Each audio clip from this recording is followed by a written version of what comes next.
ដងកំបិតមានទីតាំងស្ថិតនៅលើដងស្ទឹងសែនចម្ងាយប្រមាណ28គីឡូម៉ែត្រនៅខាងលើឃុំដងកំបិតស្រុកសណ្ដានខេត្តកំពង់ធំ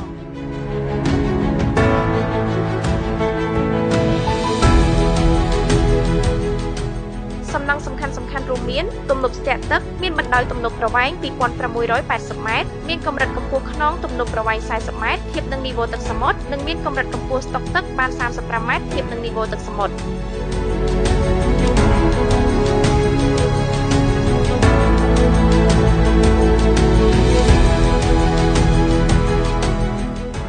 ទំនប់ដីខាងឆ្វេងប្រវែង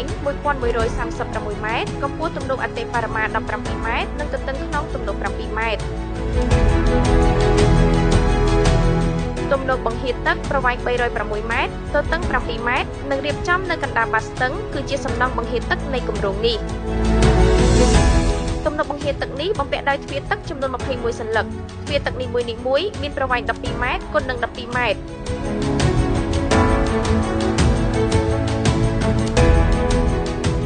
ទំនប់ដីខាងស្ដាំប្រវែង1188ម៉ែត្រកម្ពស់ទំនប់អតិបរមា17ម៉ែត្រនិងទទឹង7ម៉ែត្រ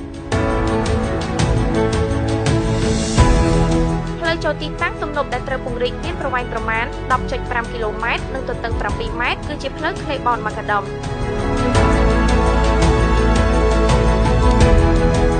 ផ្លូវសាងសង់ថ្មីចូលទីតាំងទំនប់ដីខាងស្ដាំមានប្រវែងប្រមាណ3គីឡូម៉ែត្រនិងទទឹង7ម៉ែត្រគឺជាផ្លូវ Claiborne Macadam និងភ្ជាប់ជាមួយផ្លូវភូមិដែលមានស្រាប់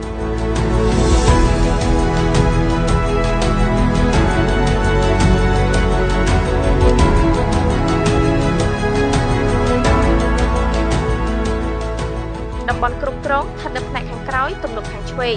ក្នុងតំបន់នេះមានអគារគ្រប់គ្រងផលិតកម្មនិងរចនាសម្ព័ន្ធគ្រប់គ្រងផ្សេងទៀត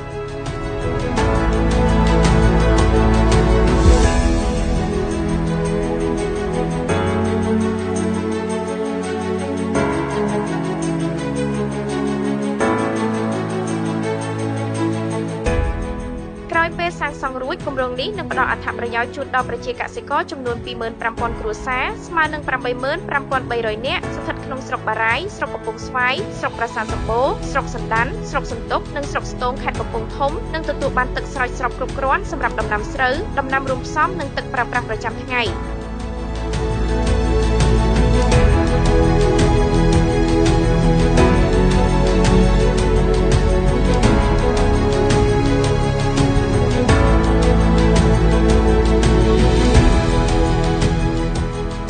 គម្រោងនេះមានលទ្ធភាពផ្ដល់ទឹកស្រោចស្រពលើផ្ទៃដីស្រែនារដូវវស្សាចំនួន 131,323 ហិកតានិងរដូវប្រាំងចំនួន 45,460 ហិកតាដែលអាចបង្កើនទិន្នផលស្រូវពី4តោនទៅ 5,4 តោនក្នុង1ហិកតាអត្រាទិន្នផលកើនឡើងដល់ 35% និងអាចបង្កើនទិន្នផលដល់ 83,800 តោនប្រចាំឆ្នាំ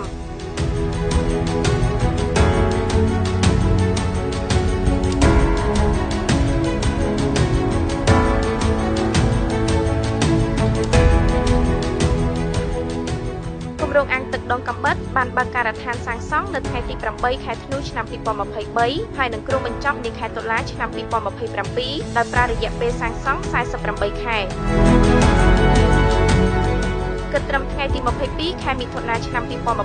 នេះលទ្ធផលការងារសម្រេចបាន 93%